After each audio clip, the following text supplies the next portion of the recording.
Setiap tempat dalam dunia ini mempunyai kisah mitos dan legenda yang tersendiri.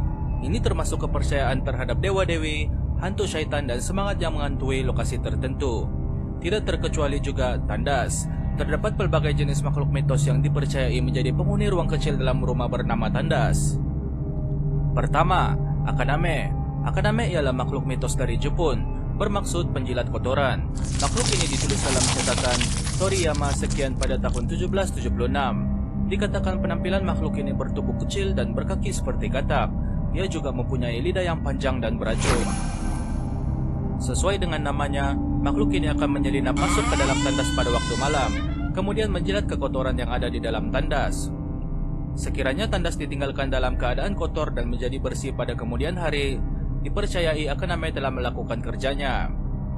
Masyarakat juga percaya sekiranya terdengar bunyi bising atau bunyi asing di dalam tandas pada waktu malam, biarkan saja, karena Akaname hanya melakukan kerjanya dan tidak mengganggu penghuni rumah.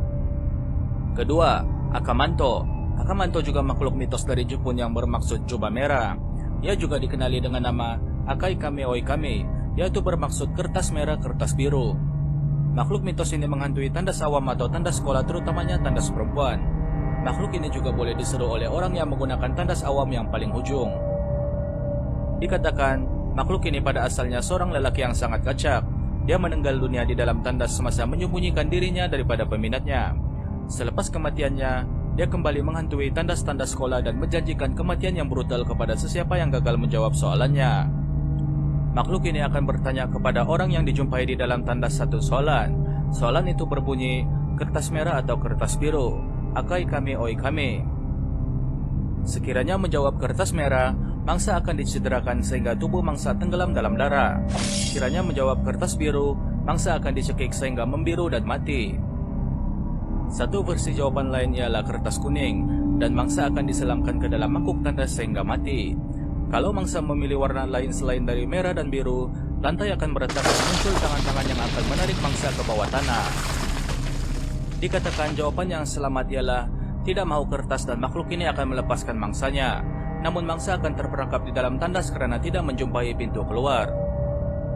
Ketiga, Benik. Makhluk bernama Benik ini ialah semangat yang menghantui bilik mandian Banya dalam kisah mitologi Slavik. Banya merujuk kepada tempat atau bilik mandian sauna awam tradisional di Rusia. Ianya dibina dengan menggunakan kayu, mempunyai bilik-bilik kecil dan mempunyai kolam air. Ia juga digunakan sebagai tempat perempuan melahirkan anak.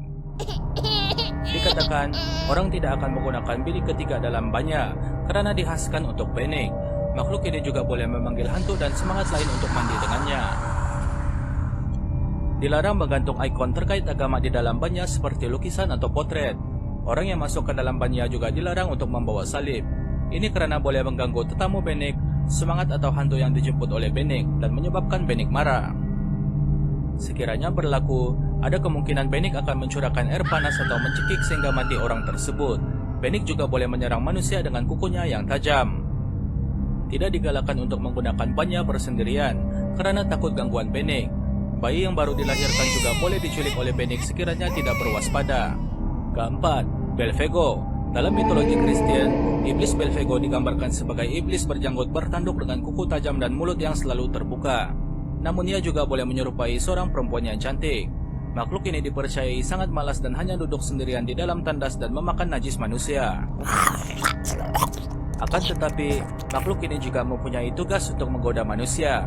Ia juga dikatakan membantu manusia dalam rekaan atau penemuan baru yang membolehkan manusia itu kaya atau terkenal. Kelima, Zigu. Menurut kisah mitologi China, Zigu ialah istri kepada seorang pekerja istana yang hidup semasa era dinasti Tang. Dia menjadi mangsa kejahatan seorang pegawai istana. Pegawai itu menaruh perasaan pada Zigu lalu membunuh suami Zigu kemudian menculiknya. Zigu dijadikan gundik. Atas sebab cemburu, istri pegawai itu telah membunuh Zigu di dalam sebuah tandas. Roh Zigu yang tidak tenang kemudian menghantui sesiapa yang menggunakan tandas itu. Bunyi ratapan, tangisan dan jeritan kesakitan akan menakutkan sesiapa yang mendengar. Untuk mengelakkan daripada terus dihantui oleh semangat Zigu, Maharaja menaik taraf panggilan Zigu daripada syaitan kepada Dewi Tandas sebagai tanda menghormati semangat Zigu. Semangat Zigu juga dipuja pada festival Tanglung untuk memastikan tiada gangguan di tandas rumah mereka.